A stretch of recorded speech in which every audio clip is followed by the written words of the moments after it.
খান বাহাদুর আহসানুল্লাহ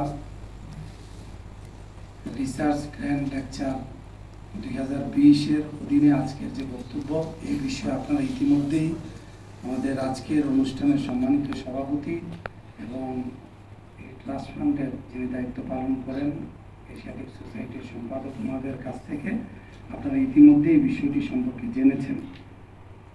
আমি প্রথমেই আজকে যারা এই অনুষ্ঠানে কষ্ট করে উপস্থিত হয়েছেন সবার কাছে আমি কৃতজ্ঞতা প্রকাশ করছি এবং আজকের সবার সম্মানিত সভাপতি শাহজাহান স্যার এবং আমার অত্যন্ত প্রিয় একজন ব্যক্তিত্ব ইব্রাহিম স্যার এবং এই ট্রাস্ট ফান্ডের যে সেক্রেটারি রহিম ভাই, তার প্রতি কৃতজ্ঞতা জ্ঞাপন করে আমি আমার বক্তব্য শুরু করতে চাই। তা আসলে আমরা সাধারণত এশিয়াটিক সোসাইটির যে আজকের যে আলোচনাটি হচ্ছে এবং প্রতি সপ্তাহে এরকম আলোচনা হয়, আমরা সাধারণত দেখি এখানে একটি বুকলেট দেওয়া হয় যে বক্তব্যটি আমাদের সকলেরই হাতে থাকে, সেটা আমরা হাতে রাখি, যিনি উপস্থাপন করেন তিনি তার মতো করে বক্তব্য দেন, আবার যে বুকলেটটি আমাদের হাতে থাকে সেটা আমরা দেখি লাইন বাই লাইন, আমরা সেটাতে স্বাচ্ছন্দ্য বোধ করি বা আমরা সেই অভ্যাসে আমরা একটু অভ্যস্ত হয়ে পড়েছি। কিন্তু আজকের যে আলোচনা আপনারা ইতিমধ্যে শুনেছেন, এটা হলো আসলে এই গবেষণা থেকে আমরা কি পেলাম। এই 210 পৃষ্ঠা 15 পৃষ্ঠা এটা নির্যাস যদি বলতে যাই তাহলে অনেক সময়ের ব্যাপার, আমাকে 30 মিনিট সময় দিয়েছে। আমরা এখানে আসলে এই কাজটি আমরা কি করেছি, কেন করেছি এবং কি পেয়েছি, এই বিষয়গুলো আমি আপনাদের সামনে উপস্থাপন করার চেষ্টা করব। প্রথমত যে বক্তব্যটি আমি বলতে চাই আপনাদের সামনে সেটা হলো এই যে এই খান বাহাদুর আহসানুল্লাহ সম্পর্কে আমার এই বিষয়টিকে নির্বাচন করার কারণটা কি। আমরা জানি খান বাহাদুর আহসানুল্লাহর উপরে হাজার হাজার পৃষ্ঠা লেখা হয়েছে, বাংলা ভাষায় লেখা হয়েছে, তার উপরে রচনাবলী আছে, তার উপরে অসংখ্য গ্রন্থ রচিত হয়েছে, তিনি নিজেও শতাধিক গ্রন্থ রচনা করেছেন এবং এশিয়াটিক সোসাইটিতে আমাদের আব্দুল মজিদ স্যার একটি গ্রন্থ লিখেছেন তার শিক্ষা চিন্তা নিয়ে। এবং শুধু তাই নয়, ঢাকা বিশ্ববিদ্যালয়ে 2006 সালে আরবি বিভাগের অধ্যাপক এটিএম ফখরুদ্দিন আফম আবু বকর সিদ্দিকের অধীনে তিনি একটি পিএইচডি ডিগ্রি সম্পন্ন করেছেন ইসলামী সাহিত্যে, ধর্ম, এই সকল বিষয়ে। পাশাপাশি ইসলামিক স্টাডিজ বিভাগে মোস্তফা হুসেন একজন বিখ্যাত প্রফেসর ছিলেন, তিনি গত হয়েছেন, আমাদের মাঝে নাই, খুব ভালো মানের গবেষক ছিলেন। তারই অধীনে নুরুন নবী নামে একজন ব্যক্তি এমফিল ডিগ্রি করেছেন। তো এমফিল ডিগ্রি হয়েছে, পিএইচডি হয়েছে, তার রচনাবলী হয়েছে, অনেক বই হয়েছে। তারপরেও আমরা আহসানুল্লাহর উপরে লেখার অনেক বিষয় আছে বলেই আমরা এই বিষয়টাকে নির্ধারণ করেছি। এবং তার উপরে 2002 সালে, পরবর্তীতে তার দ্বিতীয় সংস্করণ হয়েছে 2014 সালে, একটি স্মারক গ্রন্থ ডক্টর গোলাম মঈনুদ্দিন প্রকাশ করেছেন এবং সেখানে বাংলাদেশের যে সকল বিজ্ঞজন আছেন সেখানে 63 জন লিখেছেন। তারা কারা? ডক্টর ওয়াকিল আহমদের মতো ব্যক্তিত্ব এবং আসাদ চৌধুরী, সৈয়দ আনোয়ার হোসেন, আমাদের বাংলাদেশের যে প্রয়াত রাষ্ট্রপতি জিল্লুর রহমান, আইবি রহমান, রাজনৈতিক ব্যক্তিত্ব থেকে নিয়ে ঢাকা বিশ্ববিদ্যালয়ের স্বনামধন্য অধ্যাপকরা এখানে লিখেছেন এবং অনেক কবি, সাহিত্যিক, গবেষক সেখানে লিখেছেন। এতগুলো লেখালেখির পরেও আমি যেই বিষয়টিতে লিখতে চেয়েছি বা জানতে চেয়েছি বা আপনাদেরকে জানাতে চেয়েছি, ওই বিষয়টি এখানে অনুপস্থিত।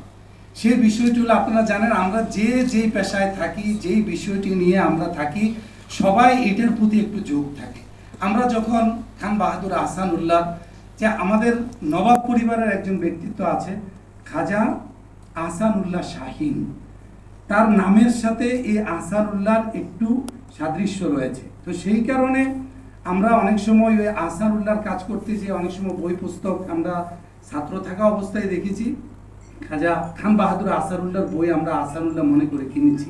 পরবর্তীতে দেখা যায় যে আসলে এটা খান বাহাদুর আহসানুল্লাহ ভিন্ন ব্যক্তি, তিনি ফার্সি পরিবারের কেউ নন, আমাদের কাছে সেটা মনে হয়েছে।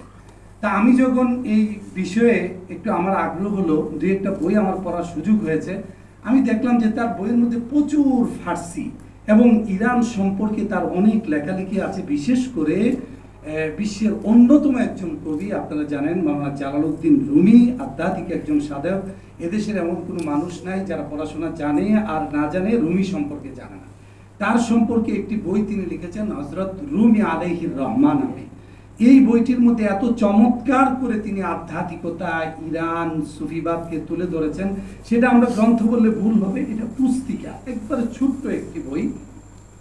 তো ওই বইটি পড়ার পরে আমার কাছে মনে হয়েছে যে খান বাহাদুর আহসানুল্লাহ সম্পর্কে ফার্সি বিষয়ে একটা কাজ করার সুযোগ আছে। তো যখন আমি দেখলাম বাংলাদেশ এশিয়াটিক সোসাইটি তার জন্য একটি আহ্বান করেছে খান বাহাদুর আহসানুল্লাহ ট্রাস্ট ফান্ড থেকে, আমি সেখানে অ্যাপ্লাই করেছিলাম 2020 সালে। তো সেখানে আমরা 44 জন অ্যাপ্লাই করেছিল, সেখান থেকে 4টি বিষয়, সম্ভবত 4 জনকে 4টা বিষয়ের উপরে এই ট্রাস্ট ফান্ডে আর্টিকেল লিখবার জন্য বা গবেষণা করবার জন্য সুযোগ দিয়েছেন। তা আমার যে বিষয়টি ছিল এটা একেবারে সরাসরি খান বাহাদুর আহসানুল্লাহকে কেন্দ্র করে, যে বিষয়টি ছিল খান বাহাদুর আহসানুল্লাহর চিন্তন ও রচনায় ফার্সি ভাব দর্শনের প্রভাব। আমি একটু আগে যে কথাটি আপনাদের সামনে উপস্থাপন করেছি যে 63 জন বিজ্ঞ ব্যক্তি তাকে নিয়ে লিখেছেন, কিন্তু প্রত্যেকেই খান বাহাদুর আহসানুল্লাহ সুফি ছিলেন, শিক্ষাবিদ ছিলেন, শিক্ষার জন্য অনেক কাজ করেছেন, অনেক কিছু। হ্যাঁ, তিনি সাধারণ সুফিদের মতো না, ধর্ম ব্যবসায়ী না, নানাভাবে তাকে মূল্যায়ন করেছেন।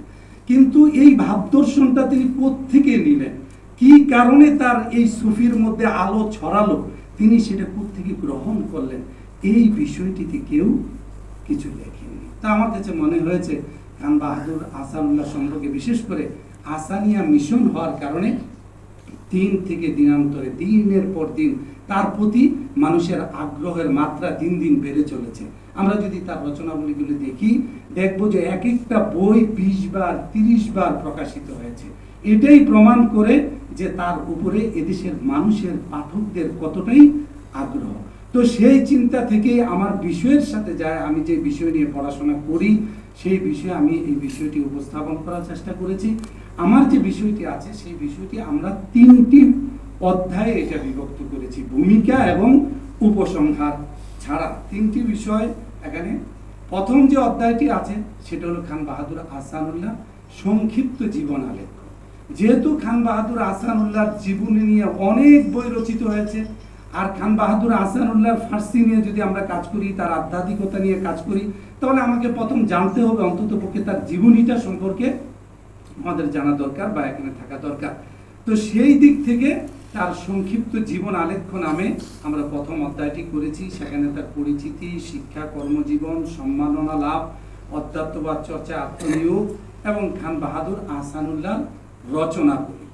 তো আমরা সেখানে তার জীবনী নিয়ে সংক্ষিপ্ত আলোচনা করতে যেয়ে আমরা দেখেছি যে তিনি একেবারে জীবনের সূচনায়, প্রাথমিক জীবন এবং পারিবারিকভাবেই তিনি আধ্যাত্মিক একটা পরিবেশে তিনি জীবনটা গড়ে তুলেছেন।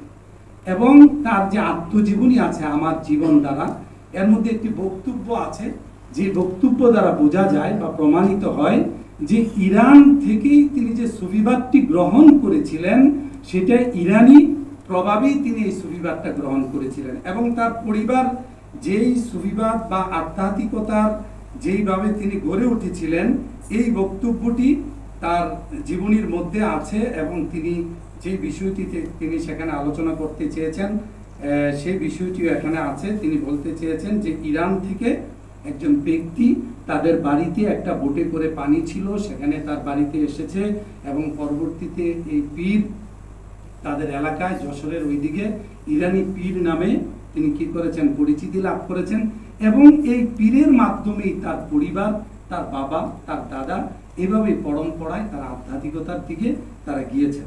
তাহলে আমরা তার জীবনের সূচনাই দেখতে পাই যে তিনি ইরানের দ্বারা বা পার্সিক বা পারস্য দ্বারা তার প্রভাব আমরা এখানে দেখতে পাই। পরবর্তীতে আমরা তার যে রচনাবলীগুলো আছে, এই রচনাবলীকে আমরা 8টি ভাগে ভাগ করেছি। এগুলো নিয়ে অনেক গ্রন্থ রচিত হয়েছে, আমি আগেই বলেছি। শিক্ষা বিষয়ক গ্রন্থাবলী, ভাষা ও সাহিত্য বিষয়ক গ্রন্থাবলী, জীবনী বিষয়ক, ধর্ম বিষয়ক, ইতিহাস বিষয়ক, তাসাউফ বিষয়ক, ভ্রমণ কাহিনী এবং বিবিধ বিষয়, নানা বিষয়ে যেগুলো আছে সেগুলোকে আমরা একত্রিত করেছি। এই আলোচনাটি করতে যে আমি প্রত্যেকটা বইয়ের আলোচনা দিয়েছি সংক্ষেপে, এবং খান বাহাদুর আহসানুল্লাহর যে রচিত যে গ্রন্থগুলো আছে এই গ্রন্থগুলো থেকে প্রত্যেকটা বইকে পড়ে ওই বইটা সম্পর্কে খান বাহাদুর আহসানুল্লাহ স্বয়ং তিনি কি বলেছেন এই বইটিতে কি আছেন, এই বইটি তিনি কেন লিখলেন, এই বইটি দ্বারা এই সমাজের এই জাতির কি উপকারে আসবে, কিভাবে উপকারটা তিনি গ্রহণ করতে পারবেন, কি ভুল ভ্রান্তি সমাজ থেকে দূর হবে, এই যে বক্তব্যগুলো আছে ওই বইয়ের আমরা সেই বিষয়গুলিকে আমরা তুলে ধরেছি। যেমন দুই একটি আমরা উদাহরণ দিব, যে প্রত্যেকটার উদাহরণ দেওয়া যাবে না সময় স্বল্পতার কারণে। তো তিনি যে গ্রন্থটি লিখেছেন শিক্ষা বিষয়ক একটি গ্রন্থ সম্পর্কে তিনি আলোচনা করেছেন। টিচার্স ম্যানুয়াল নামে একটি গ্রন্থ আছে। তিনি বলেছেন প্রত্যেক কার্যেরই একটি বিধি আছে, বিধিপূর্বক কার্যটি করিলে উহা যেরূপ সহজে ও সুচারুরূপে সম্পন্ন হয় অন্যথা সেরূপ হয় না। শিক্ষাদানেরও একটি বিধি আছে, সেই বিধি অনুযায়ী কার্য করিলে উহা সুন্দর রূপে সংসাধিত হইতে পারে। শিক্ষাদান প্রণালীর পুস্তক পাঠ করিলে ওই বিধি জানিতে পারা যায়। এটা হলো তার বক্তব্য এই গ্রন্থ সম্পর্কে। এবং শিক্ষাক্ষেত্রে বঙ্গীয় মুসলমান নামে তিনি যে 1931 সালে 30 মার্চ যে গ্রন্থটি প্রথম প্রকাশ করেছিলেন, সেই 24 পৃষ্ঠার একটি পুস্তিকা। এখানেও তিনি শিক্ষাক্ষেত্রে সকলের জন্য সমভাবে সুবিধা নিশ্চিত করার জন্য তিনি যে বক্তব্যটি দিয়েছিলেন সেটা হলো এরকম: শিক্ষা প্রণালী যতই উন্নত বা দৃঢ় ভূমিকা হোক না কেন, যে পর্যন্ত দেশবাসীগণ সম্পূর্ণরূপে সমভাবে শিক্ষা লাভ করিতে সমর্থ না হইবে, সে পর্যন্ত ইহা কখনোই জাতীয় উন্নতির সহায়তা করিতে পারিবে না। অধুনা শিক্ষাতে মুসলমানগণ হিন্দু দিগের বহু পশ্চাতে অবস্থিত। যতদিন তাহাদিগকে উন্নত জাতির সমকক্ষ করা না হয়, ততদিন একতা ও সহানুভূতি স্থাপন অসম্ভব। যদি হিন্দু ও মুসলমানগণকে বিদ্যা শিক্ষা ও শাসন কার্যের সমভাবে সুবিধা দিয়া যথারীতি পরিচালিত করা হয়, তবেই বাংলার ভাগ্য নিয়ন্ত্রিত হইতে পারে। এরকমভাবে প্রতিটা গ্রন্থ থেকে আমরা তার বক্তব্য তুলে ধরেছি। এটা হলো যে প্রথম যে অধ্যায়, এই অধ্যায়ের কথা বললাম। এবং প্রতিটা, যেমন শিক্ষা বিষয়ে অনেকগুলো গ্রন্থ আছে। শিক্ষা বিষয়ে যে পদার্থবিজ্ঞান, দিনিয়াত প্রথম বিভাগ, দ্বিতীয় ভাগ, প্রথম পড়া, দিনিয়াত শিক্ষা প্রথম ভাগ। এরপরে ভাষা সাহিত্য বিষয়ক তার কিছু গ্রন্থ আছে। এবং ভাষা সাহিত্য নিয়ে তিনি যে বক্তব্যটি দিয়েছেন সেটা হলো এরকম: ভাষার সহিত সাহিত্যের অতি নিকট সম্বন্ধ, সাহিত্যের উন্নতি জাতীয় উন্নতির পরিচায়ক। ভাষার উন্নতির সহিত সাহিত্যের উন্নতি সংগঠিত হয়, মনের ভাব ভাষায় পরিণত হয়। ভাব যাহার যত উচ্চ, তাহার ভাষাও তত উৎকৃষ্ট। ভাষা দ্বারা শিক্ষা ও সভ্যতার পরিচয় পাওয়া যায়। ভাষার দ্বারা আমরা মনের ভাব প্রকাশ করি ও আবশ্যকতা অনুসারে উক্ত ভাব লিপিবদ্ধ করি। এই রূপে সাহিত্যের সৃষ্টি হয়। যাহার ভাব যত উচ্চ, তাহার রচিত সাহিত্য তত সুন্দর। এমনিভাবে তিনি বঙ্গ ভাষা ও মুসলিম সাহিত্য যে গ্রন্থটি আছে, ওখানে একটি চমৎকার বক্তব্য তিনি দিয়েছেন যে হিন্দু মুসলমানদের মধ্যে যে পারস্পরিক যে সৌহার্দ্যবোধ, সম্প্রীতি বজায় রাখার জন্য তিনি যে বক্তব্যটি দিয়েছিলেন এটা হলো এরকম: যে ভাই সকল, হিন্দু মুসলমানি দ্বন্দ্ব আজ হইতে ভুলিয়া যাও। হিন্দু বাঙ্গালা, মুসলমানি বাঙ্গালা, এই পার্থক্যবোধ শব্দগুলি অভিধান হইতে উঠাইয়া দাও। উভয়ের সাহায্যে বঙ্গভাষার আয়ত্ত বৃদ্ধি করো এবং ভাষার উত্তরোত্তর উন্নতি দ্বারা দেশের মঙ্গল সাধন করো। আমিত্ব ছাড়িয়া দাও, এক মনে এক প্রাণে প্রেমময়ের আশ্রয় গ্রহণ করো এবং বিশুদ্ধ ভক্তি ও প্রেম লইয়া জাতি নির্বিশেষে বঙ্গভাষার উন্নতি সাধন করো। এর দ্বারা আমরা বুঝতে পারি যে মাতৃভাষার প্রতি তিনি কতটা গুরুত্ব আরোপ করেছেন। এমনিভাবে তিনি জীবনী বিষয়ক অনেকগুলো গ্রন্থ লিখেছেন: ইসলাম আদর্শ মহাপুরুষ, হযরত মুহাম্মদ সাল্লাল্লাহু আলাইহি ওয়াসাল্লাম, মুস্তাফা কামাল, দরবেশ জীবনী, ইবনে সৌদ, পেয়ারা নবী, আমার জীবন দ্বারা, এটা তার একটা আত্মজীবনী। তারপরে বিশ্ব শিক্ষক, রাজর্ষি আওরঙ্গজেব ও মুসলিম সভ্যতা, ছেলেদের মহানবী হযরত রুমি আলাইহির রহমান। এরকমভাবে এই গ্রন্থগুলো তিনি লিখেছেন। যেমন রুমি আলাইহির রহমান সম্পর্কে তিনি একটি বক্তব্য দিয়েছেন এরকম যে হযরত রুমি আলাইহির রহমান ছিলেন সুফিদিগের অগ্রণী। তাহার কবিতা গুচ্ছ সুধীমণ্ডলীর মহা আদরণীয়। যে মজলিসের তার কবিতা উদ্ধৃত না হয় সে মজলিস প্রাণহীন। তিনি যেমন মাওলানা দিগের মধ্যে শ্রেষ্ঠ স্থান লাভ করিয়াছিলেন, সেইরূপ সুফিদিগের মধ্যে আদর্শ স্থানীয় ছিলেন। তাসাউফ বা সুফিবাদ জানিতে হইলে তাহার প্রণীত মাসনবী শরীফ পাঠ করা একান্ত আবশ্যক। তারই মত অবলম্বন করিয়া এই ক্ষুদ্র পুস্তিকা প্রকাশিত হইল। এরপরে তিনি কুতুবুল আক্তাব হাজী ওয়ারেস আলী শাহ, তিনি তার পীর ছিলেন, এই বিষয়ে লিখেছেন। ইসলাম নবী হযরত মুহাম্মদ, হাজী ওয়ারেস আলী শাহ, আউলিয়া চরিত, জীবন স্মৃতি, এরকম। এবং ধর্ম বিষয়ে তিনি বেশ কিছু গ্রন্থ লিখেছেন, যেমন আল ইসলাম, নামাজ শিক্ষা, কোরআন ও হাদিসের আদেশাবলী, কোরআনের সার, হজরতের বচনাবলী, কোরআনের শিক্ষা, সৃষ্টি তত্ত্ব, দোয়া দুরুদ, ইসলামের মহতী শিক্ষা, মহাপুরুষদের অমীয় বাণী, 5 সূরা, ইসলাম ও জাকাত, বাংলা হাদিস শরীফ দ্বিতীয় খণ্ড, ইসলামের বাণী, পরমহংসের উক্তি, হাদিস গ্রন্থ, ইসলামের দান, বাংলা মৌলুদ শরীফ, ইসলামী তালিম, বিভিন্ন ধর্মের উপদেশাবলী এবং ইতিহাস বিষয়ক তিনি যে গ্রন্থগুলো রচনা করেছেন সেটা হলো মুসলিম জগতের ইতিহাস। এবং তিনি ইতিহাস সম্পর্কে যে বক্তব্যটি দিয়েছেন, ইতিহাস জাতীয় জীবনের প্রধানতম উৎস এবং ইতিহাস আলোচনা জাতীয় উন্নতির সুপ্রশস্ত সোপান। ইতিহাস অতীতের আবরণ উন্মোচন করিয়া আমাদের পূর্বপুরুষগণের জীবন যুদ্ধের দ্বারার সন্ধান বলিয়া দেয় এবং তাহাদের গুণ গরিমা বীরত্ব মহত্বের আদর্শে অনুপ্রাণিত করিয়া আমাদিগকে সেই সংগ্রামে জয়লাভ করিবার শক্তি প্রদান করে। এগুলো ইতিহাস বিষয়ের তার অনেকগুলো গ্রন্থ এবং history of the Muslim world নামে তিনি একটি ইংরেজিতে গ্রন্থ লিখেছেন।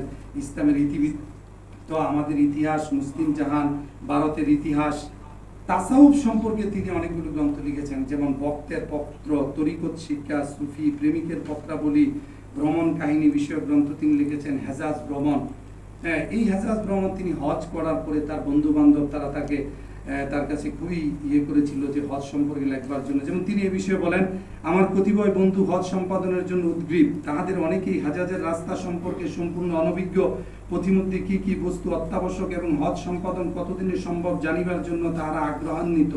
তাহাদের অনুরোধ ক্রমে হেজাজ ভ্রমণ লেখা আবশ্যক হইয়াছে। পরিশিষ্টে হজ সম্পর্কিত সমস্ত মাসাইল ও দোয়া কালাম সন্নিবিষ্ট হইয়াছে। লেখক স্বয়ং যে সকল স্থানে গমন করিয়াছিল এবং যাহাদের অবস্থা সচক্ষে দর্শন করিয়াছে, ইহাতে কেবল তৎসমস্তেরই বর্ণনা প্রদত্ত হইল। তবে আবশ্যক বোধে পুস্তকের সূচনায় হজ ব্রতের উৎপত্তির ইতিহাস, কোরআন ও হাদিস হইতে হজের আদেশ, হজের উদ্দেশ্য এবং প্রয়োজনীয়তা অতি সংক্ষেপে বিধৃত হয়েছে। এবং এই গ্রন্থটি অত্যন্ত প্রয়োজনীয়। এবং এখনকার যে সময় আমরা সকালে গেলে বিকালেই আমরা মক্কা শরীফ পৌঁছে যাই, কোনো সমস্যা হয় না। তখন আপনারা জানেন হজে যেত জাহাজ দিয়ে অনেক দিন থাকতে হতো, নানা রকম সমস্যার সম্মুখীন হতো। এই বিষয়গুলো তিনি এই হেজাজ ভ্রমণ করতে অত্যন্ত চমৎকারভাবে খুবই সহজ সরল ভাষায় তিনি তুলে ধরেছেন। এবং মানবের পরম শত্রু, আসানিয়া মিশনের মত পথ, এই বিষয়গুলো তিনি লিখেছেন, যেখানে আমরা 8টি বিষয়কে শিরোনাম করে তার গ্রন্থগুলো সম্পর্কে আলোচনা করলাম। আমি শুধু সময় স্বল্পতার কারণে বইগুলোর নাম বলছি, কিন্তু প্রত্যেকটা বই সম্পর্কে এই থিসিসে বা এই রিপোর্টে আছে এবং প্রত্যেকটা থেকে আমরা উদ্ধৃতি এখানে উপস্থাপন করেছি। তারপরে যে বিষয়টি আছে, এই বিষয়ে অনেক বই লেখা হয়েছে, যেটা প্রথমেই বলেছি, শিক্ষার উন্নয়নে খান বাহাদুর আহসানুল্লাহ। এই শিরোনামে এই প্রথম অধ্যায়ে আমি 14টি শিরোনাম দিয়ে ওই বিষয়গুলোকে সংক্ষেপে বোঝাতে চেয়েছি, বা এই বিষয়টি যে তিনি করেছেন সেই দিকে ইঙ্গিত করেছি। যেমন পরীক্ষার খাতায় পরীক্ষার্থীর নাম লেখার পরিবর্তে নম্বর লেখার যে প্রচলন তিনি করেছিলেন, আপনারা সেটা জানেন। ওই সময় আমরা এই বঙ্গের মুসলমানরা খুবই পড়াশোনায় পিছিয়ে ছিল, যার কারণে কোনো সময় ওই বঙ্গে যারা ছিল হিন্দুদের নাম থাকার কারণে, মুসলমানদের নাম থাকার কারণে ওনার দৃষ্টিতে সেটা ছিল যে মুসলমান যারা শিক্ষার্থী তারা ভালো রেজাল্ট করতে পারতো না। তো তিনি এটা নিয়ে খুব লড়াই করেছেন, খুব সংগ্রাম করেছেন। তার আত্মজীবনীতে এই বিষয়গুলো তিনি তুলে ধরেছেন অত্যন্ত চমৎকারভাবে। অনেকে বাধা দিয়েছে, বলছে এগুলো নিয়ে ঝামেলা হবে, নানা রকম জটিলতার সৃষ্টি হবে। উনি খুব জোরালোভাবে ভূমিকা রেখেছেন এবং পরীক্ষার খাতায় নামের পরিবর্তে রোল নাম্বারের যে প্রথা এখন আমরা দেখতে পাই, এটা তিনি প্রচলন ঘটিয়েছেন।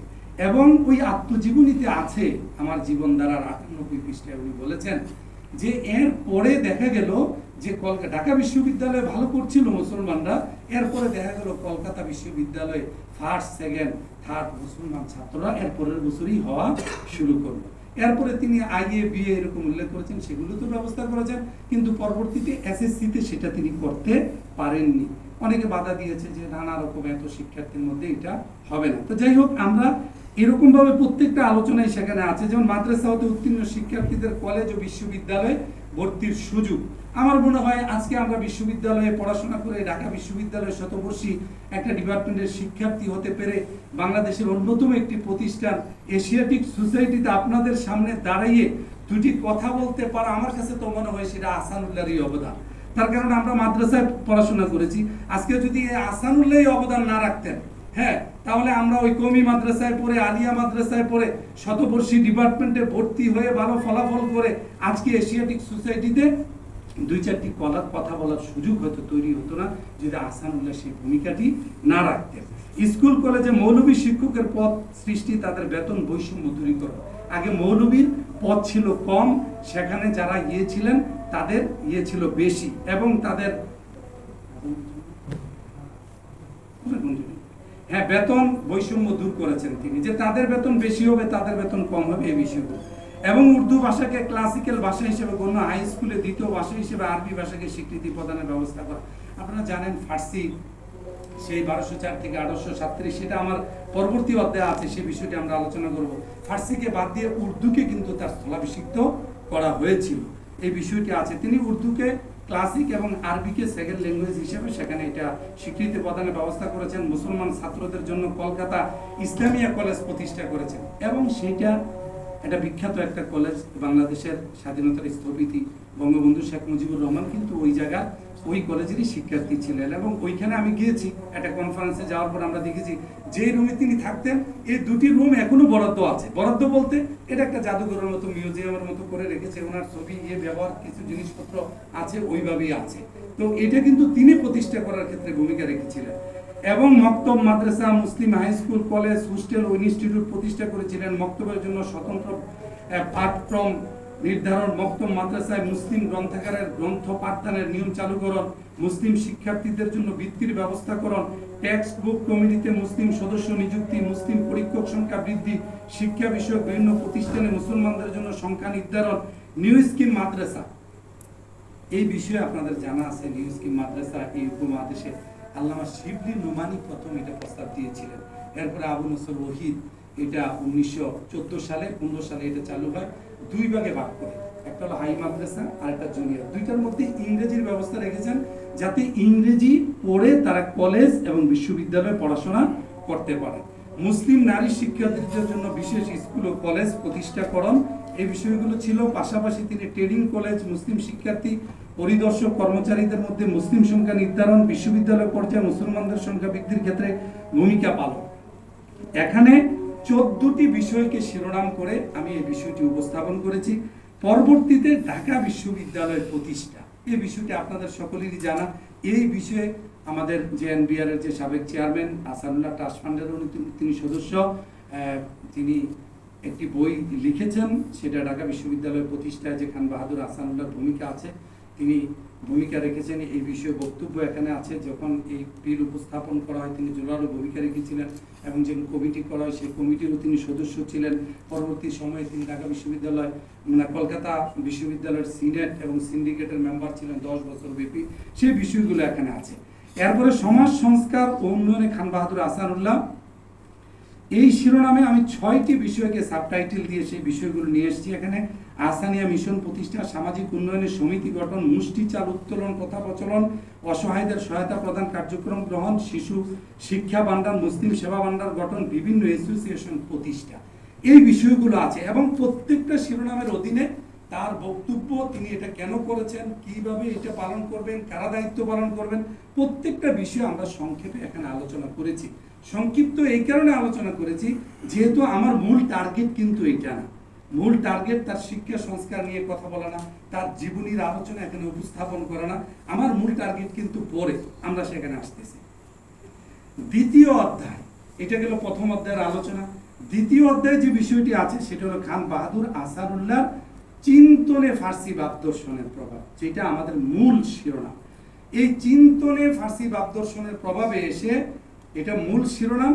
তো ফার্সি কোত্থেকে আসলো সেই বিষয়টিকে আমাকে আলোচনা করতে হবে। সেখানে আমরা খান বাহাদুর আহসানুল্লাহ 19 শতকে বাংলায় ফার্সির চর্চা, সেখানে এই 19 শতকে যে বাংলাদেশে ফার্সির চর্চার ব্যাপক একটি সারা ফেলেছিল, এবং এই সময়ে যে সকলের সব কিছুতেই ফার্সি ছিল। আপনাদের মসজিদে বলেন, বিয়ের কাবিননামায় বলেন, দলিলে বলেন, দাওয়াতনামায় বলেন, এমন কোনো জায়গা নাই যে ফার্সি ছিল না, সব জায়গায় ছিল।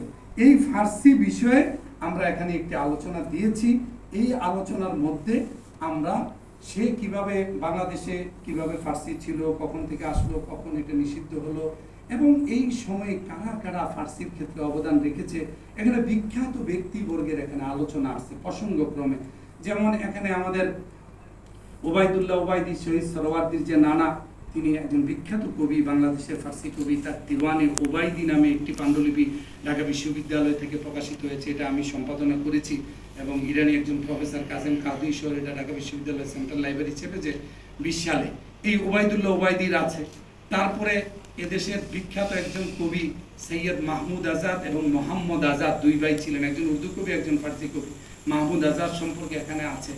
এবং তার একটি দেওয়ান, এটা এই মাসেই প্রকাশিত হবে ঢাকা বিশ্ববিদ্যালয়, এটা সম্পাদনা করেছি আমি, ইনশাল্লাহ প্রকাশিত হবে এই মাসে। এবং সেখানে আব্দুল গফুর নাস্তাক, একজন বিখ্যাত কবি, কাজী পরিবারের ফরিদপুরের, তার আলোচনা এখানে আছে।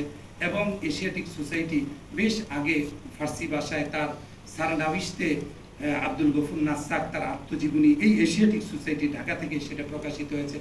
এখানে আব্দুল গনির কথা আছে, আব্দুল লতিফের কথা আছে, নওয়াব আব্দুল গনি, তারপরে খাজা পরিবারের অনেকের বক্তব্যই এখানে আছে। অর্থাৎ এই সময় 19 শতকে বাংলাদেশের ফার্সি চর্চার ক্ষেত্রে এশিয়াটিক সোসাইটি কলকাতায় আর মোহামেডান লিটারারি যে সোসাইটি, দুটো তারা অনেক ভূমিকা রেখেছে। এবং তাদের মাধ্যমে যে সকল চর্চাগুলো হয়েছে, মূলত এই বিষয়ে এখানে একটি 15 পৃষ্ঠা ব্যাপী এই থিসিসে একটি আলোচনা আছে। এই আলোচনা করতে যেখানে যে কবির কথা আসছে, যেখানে যে ব্যক্তির কথা আসছে, যেখানে যে বিশেষ কোনো কমিশনের কথা আসছে, আন্ডার কমিশনের কথা আসছে, তারপরে সেখানে আমরা হাই মাদ্রাসার কথা আসছে, প্রত্যেকটিকে আমি টিকায় আলোচনা করেছি। অর্থাৎ একটা ব্যক্তি যিনি ফার্সি জানেন না, ফার্সি সাদি শুধু নাম শুনেছেন, শেখ সাদির কথা শুনেছেন, হাফিজের কথা শুনেছেন, খাইয়ামের কথা শুনেছেন, আত্তারের কথা শুনেছেন, ওমর খাইয়ামের কথা ব্যাপকভাবে শুনেছেন, কিন্তু তিনি কোথায় জন্ম নিয়েছেন, তার কাজকর্ম কি, তিনি কি করেছিলেন, হ্যাঁ, তার চিন্তা দর্শন কি, সেটা আমি খুবই সংক্ষেপে প্রত্যেকটি বিষয়কে টিকায় নিয়ে এসেছি। আমরা একটা বিষয় পড়াই, আমি এটা দীর্ঘদিন ধরে পড়াই ডিপার্টমেন্টে। একজন বিখ্যাত ব্যক্তি, তার একটি ইতিহাস আছে, মোহাম্মদ আউফি, সেটা হলো তারিখে বাইহাকি। তিনি একটি কথা বলেছেন যে আমি এমন একটা ইতিহাস রচনা করতে চাই যেই ইতিহাসের মধ্যে জনৈক বলেছে, আমরা ফার্সি বা আরবি বা উর্দুতে বলে ফুলান ইবনে ফুলান, অমকের ছেলে অমক, তমকের বেটা তমক, এই অমক তমক বলে কিছু থাকবে না, অর্থাৎ ফুলান ইবনে ফুলান কিছু থাকবে না। আমি এই কাজটাকে এমনভাবে উপস্থাপন করতে চেয়েছি, মানে কেউ পড়তে গেলে যে সাদি কবে মারা গেল, তিনি কি কাজ করেছেন, হাফিজকে তার জন্য চিন্তা করতে না হয় এবং তিনি দেখতে চান তার সামনে, সেই বিষয়টি আমি নিয়ে এসেছি। কোনো অস্পষ্টতা বলে এখানে কিছু নেই। তো এই 15-20টা বেশি ব্যাপী এই বিষয়গুলো সেখানে আলোচনা আছে। এরপরে যেটা এখানে আলোচনা আছে, খান বাহাদুর আহসানুল্লাহর চিন্তন ও রচনায় পারস্য সুফিবাদের। আমরা জানি খান বাহাদুর আহসানুল্লাহ একজন বিখ্যাত সুফি ছিলেন। আমাদের তার প্রথম জীবন থেকে নিয়ে পরবর্তী জীবনে তিনি যে আধ্যাত্মিকতার যেভাবে তিনি প্রতিষ্ঠা লাভ করেছিলেন, তো সেখানে পারস্যের প্রভাব কিভাবে এসছে সেই বিষয়গুলি কি শিরোনাম আছে এখানে, সুফিবাদ ও খান বাহাদুর আহসানুল্লাহ। সুফিবাদ সম্পর্কে পারস্যের সুফিরা কি বলছে, খান বাহাদুর আহসানুল্লাহ কি বলছে, খান বাহাদুর আহসানুল্লাহর সাথে পারস্য সুফিবাদের সংশ্লিষ্টতা, সুফিবাদের উৎপত্তি প্রসঙ্গ, খান বাহাদুর আহসানুল্লাহর মত। অর্থাৎ সুফিবাদ নিয়ে নানান মত আছে, হ্যাঁ, নানান মতবাদ আছে, 4টা মত আছে বিখ্যাত। এই পারস্যের মতের সাথে খান বাহাদুর আহসানুল্লাহ মত, তিনি বলেন যে এটা পারস্য থেকেই কি সেটা ব্যাপকভাবে বিস্তার লাভ করেছে। সুফিবাদের স্বরূপ বর্ণনায় খান বাহাদুর আহসানুল্লাহ পারস্যের মনীষীগণ, আধ্যাত্মিকতার 7টি উপত্যকা, সুফিবাদের প্রয়োজনীয়তা প্রসঙ্গ, পারস্যের দর্শন চিন্তা ও খান বাহাদুর আহসানুল্লাহ, এই শিরোনামে প্রত্যেকটার মধ্যে এই আলোচনাগুলো আছে। যেমন তিনি ইমাম গাজ্জালি সম্পর্কে 7টি উপত্যকা তুলে ধরেছেন। ইমাম গাজ্জালি কিন্তু পারস্যের লোক এবং এই 7টি উপত্যকা নিয়ে ফরিদউদ্দিন আত্তার মান্তিকুত তায়ের নামে তার একটি বিখ্যাত গ্রন্থ আছে। হ্যাঁ, তো 7টি উপত্যকা আছে, পর্যায়ে তল, বেশ, মারেফা, থানা, এরকম, মানে প্রথমে জানা, তারপরে তার প্রতি প্রেম হওয়া, অর্থাৎ আল্লাহকে পাওয়ার জন্য যে উপত্যকাগুলো সেগুলোর কথা এখানে বলা হয়েছে। এরপরে যে বিষয়টি সেটা হলো পারস্যের দর্শন চিন্তা, খান বাহাদুর আহসানুল্লাহ।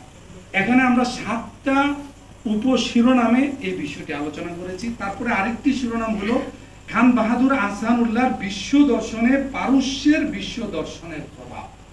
সেখানে তাওহীদ তথা একত্ববাদ, চিন্তার গুরুত্ব, প্রশস্ততা, আল্লাহর নিয়ামতের কৃতজ্ঞতা, খোদা তাআলা সম্পর্কে অবগতি, কাজা ও কাদার অর্থাৎ ইচ্ছার স্বাধীনতা, অদৃষ্টবাদ, ইনসানে কামেল, মহামানব বা মহামানব সমর্পণে মুক্তি। এরপরে খান বাহাদুর আহসানুল্লাহ প্রেম দর্শনে পার্শ্বিক প্রভাব, এখানে 5টি উপশিরোনাম আছে। প্রেমের সংজ্ঞা ও প্রকৃতি, প্রেমের স্বরূপ, প্রেমের প্রকরণ, স্রষ্টা প্রেম, সৃষ্টির প্রেম ও বিশ্বভাতৃত্ব। এরপরের যে বিষয়টি আছে সেটা হলো খান বাহাদুর আহসানুল্লাহ চিন্তনে যে ফার্সি সাহিত্যের প্রভাব। সেখানে আমরা আগে যেটা বলেছি পারস্যের প্রেম দর্শনের প্রভাব আর চিন্তনে তার পার্শ্বিকদের প্রভাব, পরের বিষয়টা নিয়ে আসছি আমরা সাহিত্যের প্রভাব। এই সাহিত্যের প্রভাবের মধ্যে যে আমরা বিভিন্ন কবি সাহিত্যিকদের এখানে আলোচনা করছি। আমরা একেবারে সময় স্বল্পতার জন্য সব শিরোনাম বলে গেলে তো হবে না, আমরা একটু আলোচনায় যাব।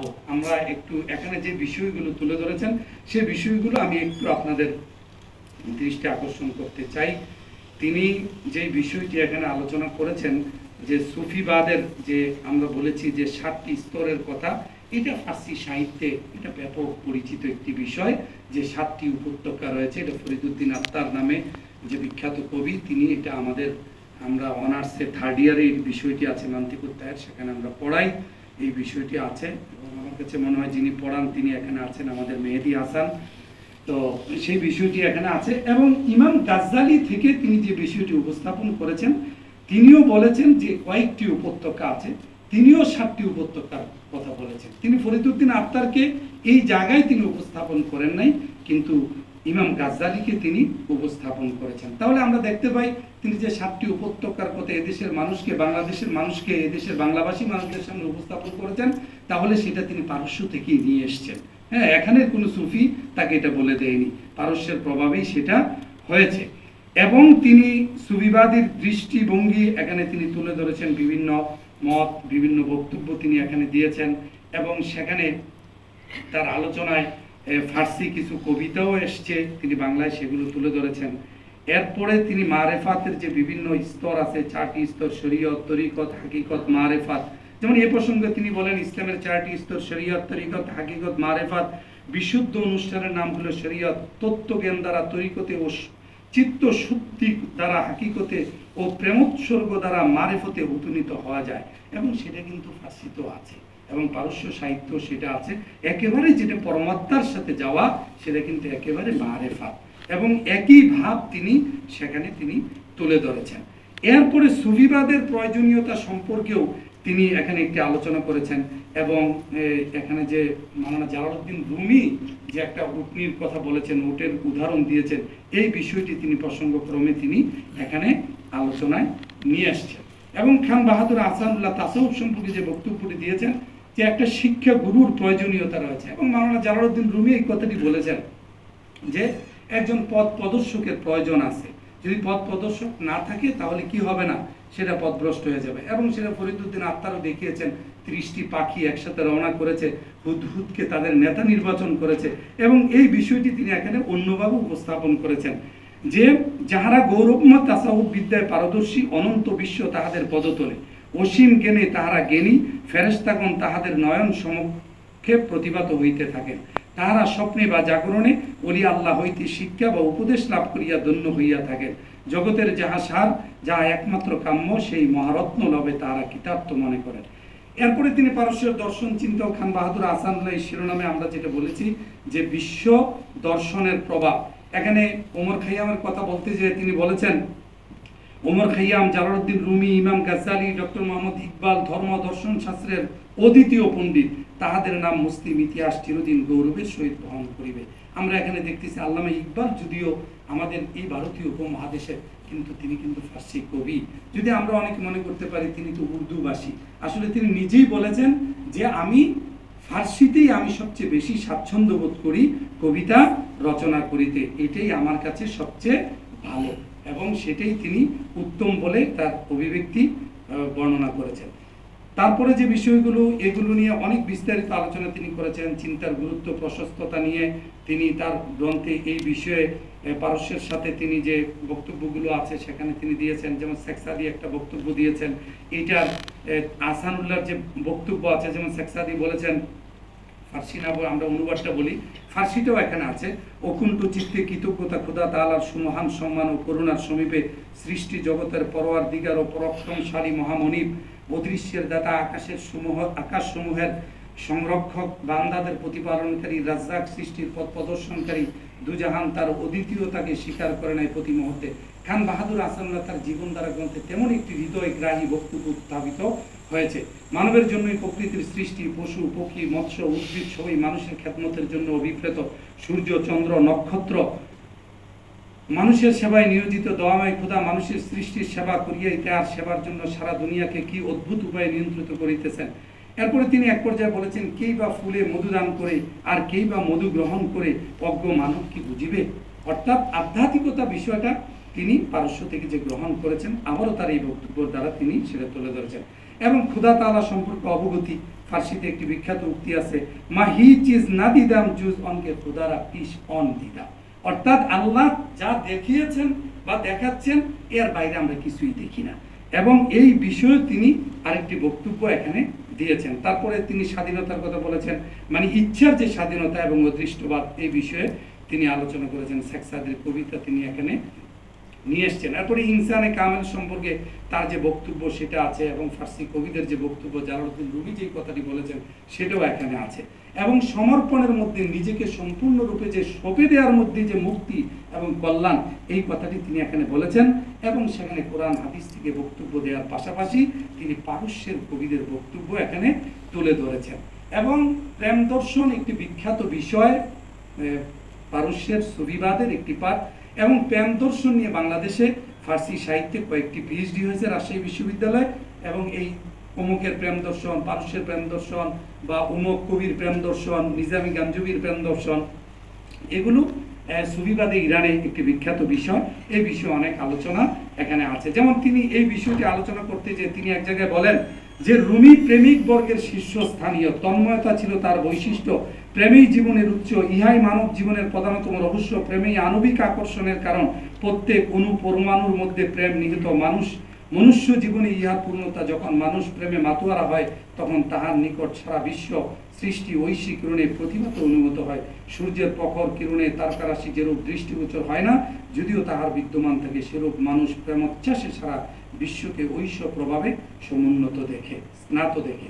এরকমভাবে তিনি বিভিন্ন বিষয়ে আলোচনা করেছেন। প্রেমের সংজ্ঞা নিয়ে এখানে কথা বলেছেন, এবং পারস্যের উদাহরণ তিনি দিয়েছেন। প্রেমের স্বরূপ নিয়ে কথা বলেছেন, সেখানে শেখ সাদির কবিতা নিয়ে আসছেন। অনেকগুলো বক্তব্য এখানে আছে। প্রেমের প্রকার নিয়ে তিনি কথা বলেছেন, এগুলো নিয়ে তিনি বাংলা, তিনি ফার্সিতে তিনি কবিতা উদ্ধৃত করেছেন, তার অনুবাদও তিনি দিয়েছেন উচ্চারণ সহ। স্রষ্টা প্রেম নিয়ে তিনি কথা বলেছেন। এই বিষয়গুলো এখানে আছে। আরেকটি বিষয় যেটা, সেটা হলো এই অধ্যায়ের আরেকটি বিষয় আছে, যেহেতু এটা মূল বিষয়, এই চ্যাপ্টারটি একটু বড়, 100 পৃষ্ঠার উপরে আছে। সেখানে খান বাহাদুর আহসানুল্লাহ চিন্তন রচনায় ফার্সি সাহিত্যের প্রভাব। আমরা যে প্রথম অংশ দেখলাম সেখানে সুফিবাদের কথা বলা হয়েছে, আধ্যাত্মিকতার কথা বলা হয়েছে, কিন্তু কবিদের দ্বারা তিনি যে প্রভাবিত হয়েছেন সেই বিষয়গুলো সেখানে আছে। এই বিষয়গুলো আলোচনা করতে যে, যেমন তিনি এক জায়গায় বলেছেন যে এ প্রসঙ্গে তিনি বলেন, পারস্যের বিখ্যাত সুফি কবিদের বর্ণনা তুলে ধরে বলেন, Fariduddin Attar, শামসে Tabrizi, Jalaluddin Rumi. আপনারা জানেন শামস তাবরিজি হলো জালালউদ্দিন রুমির পীর বা তার রাহবার, আধ্যাত্মিক সাধক। এবং জালালউদ্দিন রুমির সাথে তার যে প্রথম সাক্ষাৎ হয়েছিল, এগুলো নিয়ে অনেক বক্তব্য আছে। একটি সাক্ষাৎ হয়েছিল, সে তার নিয়ে যাচ্ছে এক জায়গায়, তো তার কাছে ওই তার আচরণ বা স্বাভাবিক এটা পছন্দ হচ্ছে না। এরপর উনি যে বই পুস্তক আছে সবগুলো পানিতে ডুবিয়ে দিল। আবার কোনো কোনো বর্ণনা আছে ওই বই পুস্তক জ্বালায় দিল। তারপরে বললো, এই আমার বই, এগুলো কই পাবো, এত গুরুত্বপূর্ণ বিষয় এটা সেটা। তারপরে উনি কুয়ার মধ্যে হাত দিয়ে আবার বই ওভাবে উঠাই দিলেন। আবার আরেকটাই আছে। এরপরে তিনি পাগল হয়ে গেলেন ওই শামস তাবরিজির জন্য। হ্যাঁ, শামস তাবরিজির মাওলানা জালালউদ্দিন রুমি কত বড় আধ্যাত্মিক সাধক, কত বড় সুফি, এ ব্যাপারে কারো কোনো সন্দেহ নাই। তাহলে এই জালালউদ্দিন রুমি তিনি একটা কবিতা বলেছেন, যে কবিতাটির অর্থ হই, যদি শামস তাবরিজি না হইতো তাহলে মাওলানা জালালউদ্দিন রুমি হইতো না। তো এই শামসে তাবরিজি সম্পর্কে বলতেও খান বাহাদুর আহসানুল্লাহ বাদ রাখেন নাই। তিনি বলেছেন, Fariduddin Attar, Shams Tabrizi, Jalaluddin Rumi, সাদি, হাফিজ প্রভৃতি সুফিগণের নাম বিশেষ প্রসিদ্ধ। ইহাদের প্রণীত পুস্তক মধ্যে দিওয়ান, গুলেস্তা, বোস্তা, মস্তমি, রিয়াজুল আরিফিন, মাজহারুল আজায়েব, এলাহিনামা, মুসিবতনামা, পান্দেনামা বিশেষ প্রশংসা লাভ করিয়াছে। এবং তিনি যাদের সম্পর্কে, যে সকল কবিদের দ্বারা তিনি প্রভাবিত হয়েছেন, সবচেয়ে বেশি প্রভাবিত হয়েছেন মাওলানা জালালউদ্দিন রুমি দ্বারা। তিনি মাওলানা জালালউদ্দিন রুমি সম্পর্কে যে আমি প্রথমেই বলেছিলাম রুমি আলাইহির রহমাত গ্রন্থটি লিখেছেন, ওই গ্রন্থটির মধ্যে 44টি বেদ ফার্সি কবিতাকে তিনি নিয়ে এসেছেন এবং সেখানে এই কবিতাগুলোর উচ্চারণ তিনি দিয়েছেন এবং বাংলা অনুবাদও দিয়েছেন। এই 44টি কবিতার মধ্যে আমি বাছাই করে এখানে অল্প কিছু 15-20টি কবিতা দিয়েছি। এগুলোর ফার্সি ইয়েটা দেওয়া ছিল না, উনি উচ্চারণ দিয়েছেন, কিন্তু আমি ফার্সিটা দিয়েছি। আমাদের এখানে ভিজিটিং প্রফেসর আছেন, আমাদের ডিপার্টমেন্টে উনি আছেন ডক্টর মজিদ পুয়ান, তার সহযোগিতায় আমি এগুলোকে তাসি করিয়েছি। অর্থাৎ দেখা যায় অনেকগুলো রুমির, আপনারা দেখবেন খাইয়ামের অনেক রুবাই আছে, বলা হয় 200, 400, 500, 1000, 2000, 3000, এগুলো নিয়ে অনেক বক্তব্য আছে। আবার কেউ কেউ বলেছেন মাত্র 180টি রুবাই লিখেছেন, মাত্র 210টি লিখেছেন, নানা বক্তব্য আছে। তো এখন আমরা ফার্সি কবিতা দেখলেই রুমির কবিতা বা এই বিষয়গুলো একটু যাচাই বাছাইয়ের প্রয়োজন আছে। তা আমি যেগুলো একেবারে সঠিক মনে হয়েছে সেগুলোকে বাছাই করে আমার ভিজিটিং প্রফেসর, তার কাছে কৃতজ্ঞতা প্রকাশ করছি, তিনি আমাকে এটা সহযোগিতা করেছেন এই বিষয়গুলো উদ্ঘাটনে। এরপরের যে বিষয়গুলো আছে, তিনি এই জালালউদ্দিন রুমি ছাড়া যার দ্বারা তিনি প্রভাবিত হয়েছেন, সেখানে বিখ্যাত কবি আপনারা জানেন মহাকবি হাফিজ। মহাকবি হাফিজ এদেশে তাকে এই যে আমাদের সোনারগাঁয়ে যখন গিয়েছিলেন শামসুদ্দিন ইলিয়াস শাহ, হ্যাঁ, তাকে গিয়াসউদ্দিন আজম শাহ তাকে আমন্ত্রণ জানিয়েছিলেন, এই কথাটি আমাদের সবারই জানা। এবং বাংলা সাহিত্যে তিনি যে কবিতাটি পাঠিয়েছিলেন, হ্যাঁ, যেটা সেখান সমান আমি তুতিয়ানিহীন জেন কান্দে পরসি কেবে বাঙ্গালি মীরাবাদ, হ্যাঁ, এই কবিতাটি কাজী নজরুল অনুবাদ করেছেন এভাবে, আজকে পাঠায় বাংলায় যে ইরানের এই কুশাকা, এতেই হবে ভারতের সত্যতা পঞ্চু মিষ্টি মাখা। এবং হাফিজ দ্বারাও তিনি প্রভাবিত হয়েছিলেন এবং হাফিজ সম্পর্কে তিনি চমৎকার বর্ণনা তিনি দিয়েছেন। হাফিজ তার কবিতা এবং তার বর্ণনা, তিনি ওই সুফিবাদের একটি বর্ণনা দিতে যে পীর যেভাবে বলে সেভাবে যে চলতে হবে, পীর যে সঠিক, একটি বিখ্যাত কবিতা আছে, বেমাই সাজ্জাদে রঙ্গিন কুন পীরাত রঙ্গিন কুন গরাত পীরে মোবা গুয়া, হ্যাঁ। তো তিনি যে বক্তব্যটি দিয়েছেন যে পীর যদি তোমাকে বলে তুমি নামাজের মুসল্লাকে শরাব দিয়ে ভিজিয়ে দাও, ভরে দাও, তাহলে তুমি তাই করো। তার মানে পীরকে এমন ভাবে মানতে হবে। এই কবিতাটিও কি খান বাহাদুর আহসানুল্লাহ সেখানে উপস্থাপন করেছেন। পাশাপাশি ওমর খাইয়ামের যে রুবাই আছে, তিনি অনেকগুলো রুবাই করেছেন। আমি এখান থেকে 3-4টি রুবাই বাছাই করে ফার্সিগুলো আমি নিয়ে এসেছি, ফার্সিগুলো আমি দিয়েছি, এগুলো ছিল না, উনি উচ্চারণ দিয়েছিলেন। এরপরে তারপরে শেখ সাদির কথা এদেশের মানুষ কি না জানে, প্রত্যেকের আলোচনায় এখানে আছে। অর্থাৎ আমরা রুমির কথা বলি, সাদির কথা বলি, খাইয়ামের কথা বলি, আফতারের কথা বলি, এরা এত পরিচিত, আমাদের কাছে এত কাছের মনে হয়, এদেরকে আমাদের কখনো ভিনদেশি মনে হয় না, এদেরকে আমাদের ইরানি মনে হয় না, মনে হয় যে আমাদেরই দেশের, আমাদেরই বিশ্ববিদ্যালয়, এতটা পরিচিত এরা এদেশের মানুষের কাছে। তো যাই হোক, এই বিষয়গুলো আছে। এরপরে তিনি মাওলানা জালালউদ্দিন রুমির কথা বললাম, জামি আব্দুর রহমান জামির দ্বারা প্রভাবিত হয়েছেন, সাদির দ্বারা হয়েছেন, খাইয়ামের দ্বারা হয়েছেন, আত্মার দ্বারা হয়েছেন। আবার এই ভারতীয় উপমহাদেশে যে বিখ্যাত একজন কবি আপনারা জানেন, সেটা হলো আমির খসরু। তার একটি বিখ্যাত কবিতা আছে, মান তু সুদাম তু মান সুদি, মান তান সুদাম তু জান সুদি, তা কাসনা গুইয়াত বাদাসি মান দিগার তু দিগারি। মানে এটার অর্থ হলো আমি তুমি হলাম, তুমি আমি হলে, আমি হলাম দেহ, তুমি হলে আত্মা, এরপর যেন কেউ বলতে না পারে আমি একজন তুমি আরেকজন। অর্থাৎ আধ্যাত্মিকতার ক্ষেত্রে এই কবিতাটিও তিনি এখানে উদ্ধৃত করেছেন। তাহলে কি আমরা বলবো না তিনি ফার্সি দ্বারা কতটা প্রভাবিত ছিলেন? এবং তিনি আল্লামা ইকবালকেও এখানে নিয়ে এসেছেন। আল্লামা ইকবালের বক্তব্য তিনি চমৎকারভাবে এখানে উপস্থাপন করেছেন। এইভাবেই আমাদের এরপরে ধর্মীয় দর্শন, অর্থাৎ পারস্যে এমন কতগুলো ব্যক্তি আছেন, যেমন আমরা একের মধ্যে অনেককে আমরা দেখতে পাই, যে একজনকে আমরা ভালো শিক্ষক তাকে আমরা বলতে পারি, ভালো বক্তা বলতে পারি, রাজনীতিবিদ বলতে পারি, ভালো উপস্থাপক বলতে পারি, ভালো গবেষক বলতে পারি। তো পারস্যে এমন কতগুলো ব্যক্তি আছেন যাদেরকে আপনি ধর্মদর্শনে ফেলতে পারেন, তাদেরকে একজন সুফি হিসাবে ফেলতে পারেন, তাকে একজন কবি হিসাবে ফেলতে পারেন। ওই সকল দৃষ্টিকোণ থেকে এখানে যেমন আমাদের জালালউদ্দিন রুমিকে আমরা এখানে আনতে পারি। ওই ধর্মীয় দর্শনে তিনি অনেকগুলো বই লিখেছেন, সেগুলো আমরা আগেও বলেছি। এখানে তিনি জালালউদ্দিন রুমিকে নিয়ে আসছেন।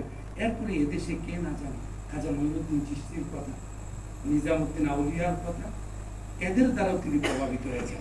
এদের প্রত্যেকের বক্তব্য, কারো 30টি উক্তি, কারো 40টি উক্তি তিনি সেখানে ব্যবহার করেছেন। এইভাবে এই অধ্যায়টির মধ্যে প্রত্যেকটা বিষয়ে আলোচনা আমরা উপস্থাপন করেছি। এবং সর্বশেষ যে অধ্যায়টি, আমার সময় শেষ হয়ে গেছে অনেক আগেই, তো আমি শেষ করে দিচ্ছি।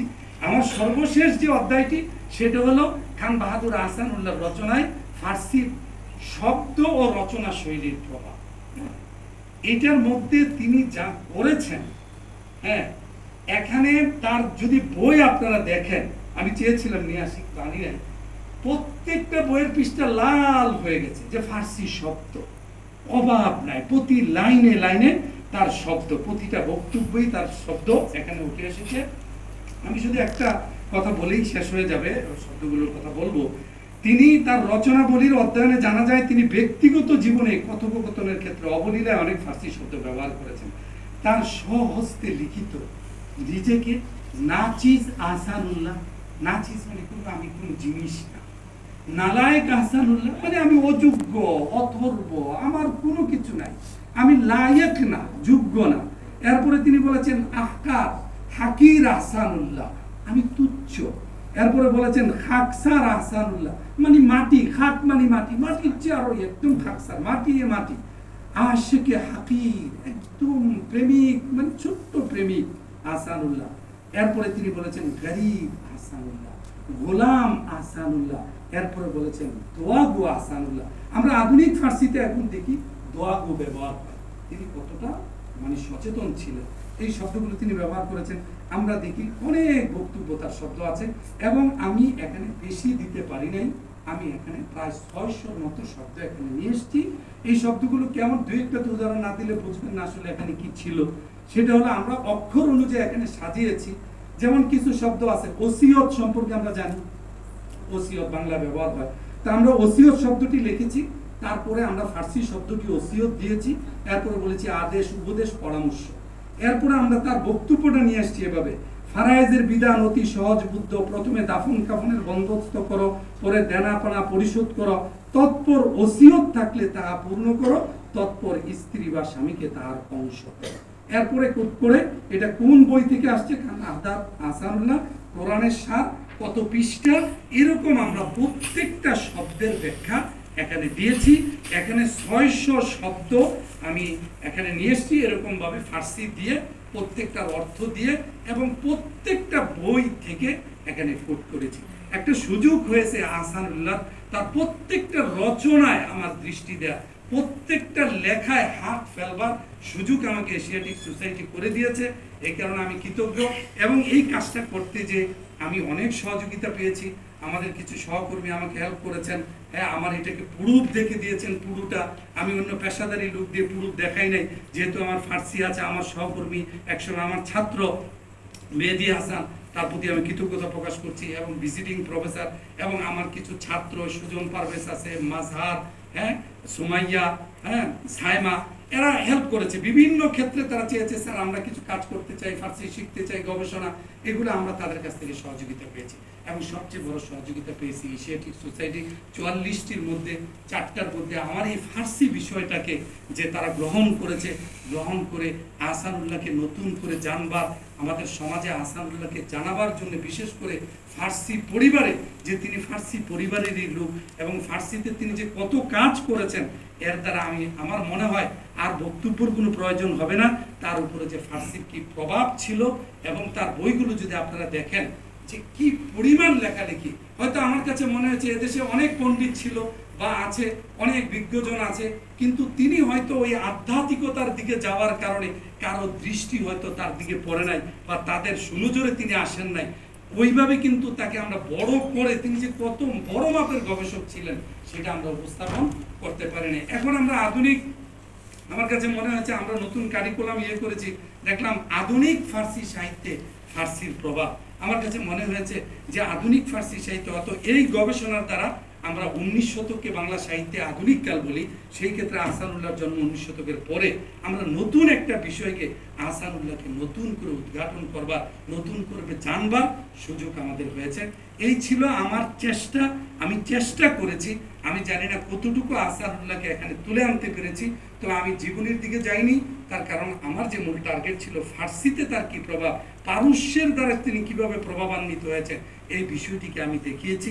তা আমার বিশ্বাস এই খান বাহাদুর আহসানুল্লাহ ট্রাস্ট ফান্ড যারা আছেন তারা অত্যন্ত বিজ্ঞজন, তারা এটাকে গুরুত্ব সহকারে যেভাবে, এবং আমার কিছু কিছু মানুষ থাকে না, আপনি দেখবেন হয়তো অনেকদিন দেখা হয় না, তাকে দেখলে খুব আপন মনে হয়, খুব শ্রদ্ধায় মাথা নত হয়ে আসে। এরকম একজন ব্যক্তি হলেন আমার ইব্রাহিম স্যার। স্যারকে আমার অনেক ভালোবাসা, স্যারের প্রতি শ্রদ্ধা, যে স্যার এটাকে পড়েছেন, দেখেছেন, তার বিজ্ঞচিত মতামত আমি নিয়ে এটাকে আরো ভালো করে, এবং এখানে বিজ্ঞজনরা আসছেন এই ঝামেলার মধ্যে, সদুল্লাহ আহমেদ স্যারের মতো লোক তিনি এখানে এসেছেন, এই বয়সে হেঁটে এসছেন অনেকটা, আমাদের সিনিয়ররা অনেকেই আসছেন এখানে, এবং আমার ছাত্রছাত্রীরা সহকর্মীরা আসছেন। আপনাদের কাছে আবারও কৃতজ্ঞতা প্রকাশ করে এবং আহসানুল্লাহকে বেশি বেশি করে পড়ার অনুরোধ রেখে আমার বক্তব্য আপাতত এখানেই রাখলাম। যদি পরবর্তীতে আবারও এই বিষয়গুলো সুযোগ হয়, আপনাদের জানবার থাকে, আমি আবারও এখানে আসবো ইনশাআল্লাহ।